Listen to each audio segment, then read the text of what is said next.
Assalamualaikum warahmatullahi wabarakatuh. Perkenalkan, nama saya Citra Dwi Lestari dari kelas 11 MIPA 3 dari kelompok 7. Di sini, saya dan kelompok saya, yakni ada Gia Putri Vanindya, Randi Bagus Wibowo Saputro, dan Rido Susilo, akan menjelaskan tentang sejarah Indonesia pada bab kolonialisme Barat, yaitu pada subbab perlawanan orang-orang Tionghoa atau Tiongkok di Batavia. Sejak abad kelima, orang-orang Tionghoa sudah mengadakan hubungan dagang ke Jawa dan jumlahnya pun semakin banyak. Pada masa perkembangan kerajaan-kerajaan Hindu, Buddha, dan Islam, banyak pedagang Tionghoa yang tinggal di daerah pesisir, bahkan tidak sedikit yang menikah dengan penduduk Jawa. Pada awalnya, kedatangan orang-orang Tiongkok ke Nusantara bertujuan untuk berdagang. Lambat laun, orang-orang Tiongkok tersebut merasa nyaman tinggal di Nusantara, khususnya di Batavia. Sejak masa pemerintahan J.P. Kuhn, VOC membuka lebar-lebar Batavia untuk orang Tionghoa. VOC berharap agar aktivitas perdagangan yang dijalankan orang-orang Tionghoa dapat menambah pemasukan. Sangat menghargai bangsa Tionghoa dan memberikan perlindungan terhadap kesewenang-wenangan bangsa Barat lainnya. Hal ini membuat banyak orang-orang Tionghoa yang menetap di Batavia.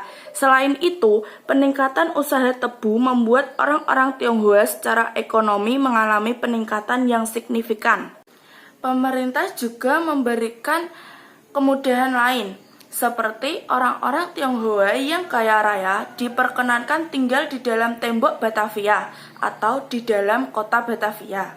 Untuk membatasi banyaknya populasi Tionghoa di Batavia, pada tanggal 21 Mei 1690, pemerintah melakukan pembatasan. Orang Tionghoa yang menetap di Batavia harus mengurus izin bermukim. Apabila tidak memiliki surat izin, akan ditangkap dan dibuang ke Ceylon atau Sri Lanka atau dikembalikan ke Tiongkok. Biaya untuk mendapatkan surat izin itu yang resmi Rp2 per orang.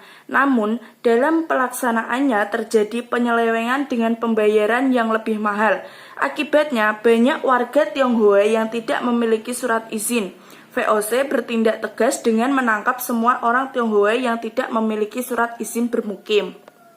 Pada tahun 1740 terjadi kebakaran di Batavia yang oleh VOC ditafsirkan sebagai gerakan pemberontakan orang-orang Tionghoa.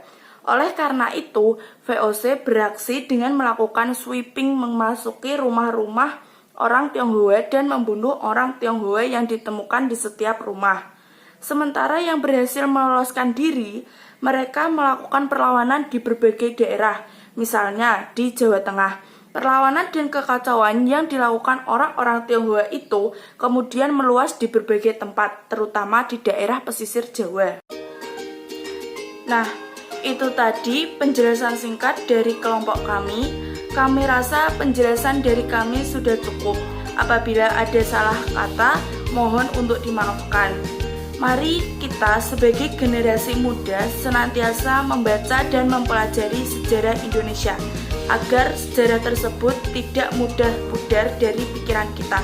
Terima kasih atas perhatiannya. Wassalamualaikum warahmatullahi wabarakatuh.